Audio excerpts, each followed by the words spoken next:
isang graduation natin at tinuruan natin yung mismo mga farmers, di ba? At gusto maging farmer. Ito, trainers to, yung Congresswoman Robes.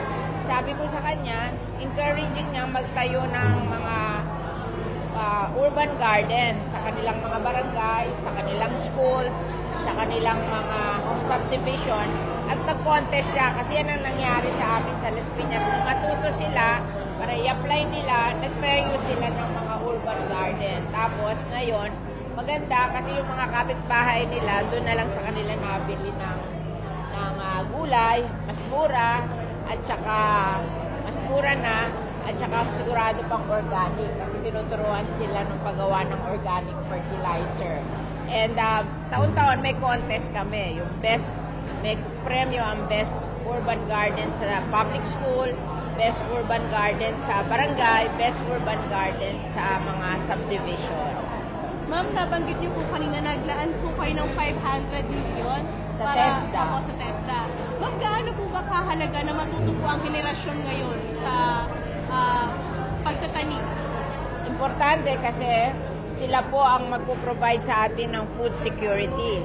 At sinasabi po ng United Nations Food and Agricultural Organization, pag hindi natin napasustain ang mga small farms, magkakaproblema tayo sa food security kasi ang nag-feed sa atin would be the small farms, not the corporate farms.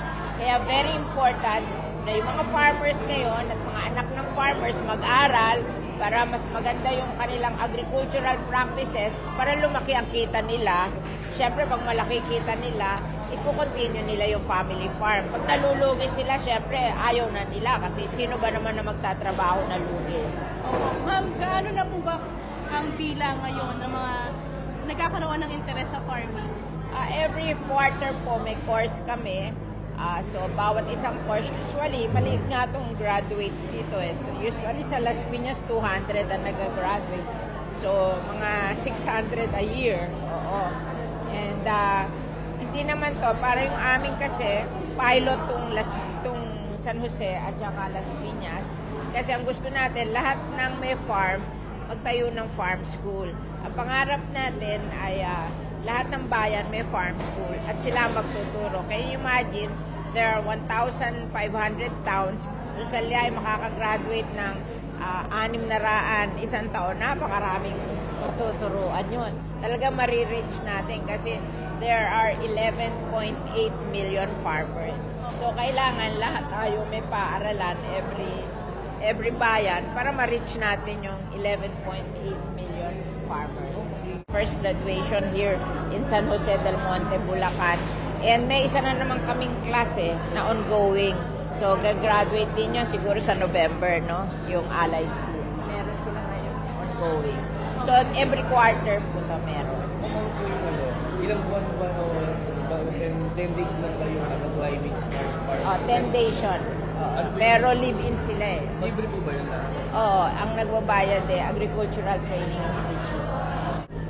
Very important po ang mag-aral ang mga farmers sa Sipag Farm School kasi according to studies po, kaya daw malitang kita ng ating mga farmer, they lack mechanization, they lack technology, they lack financial literacy.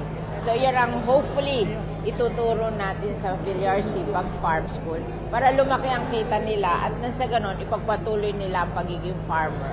At pag nakatapos sila, may sigurado sila. May mga farm naman sila except na minsan mali ang modelo kaya mahina ang kita.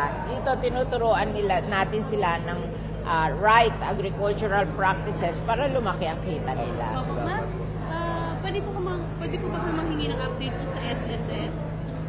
I-hear na ni Senator Gordon. Again, this week yata eh. This afternoon, no? Pangako na niya yan. Isang hearing lang daw papasa na. Alam niyo yung Kim Kamatis, Ma'am Virginia Junco.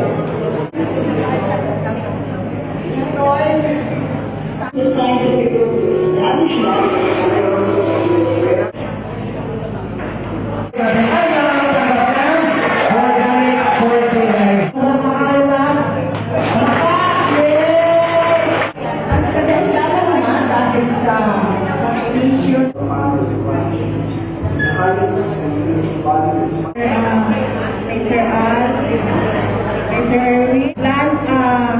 fermented plant juice.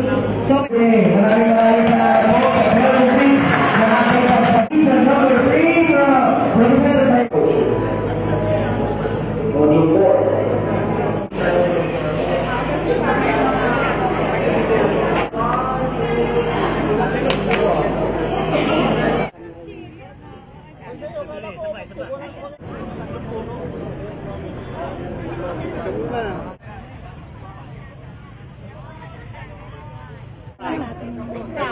Team up.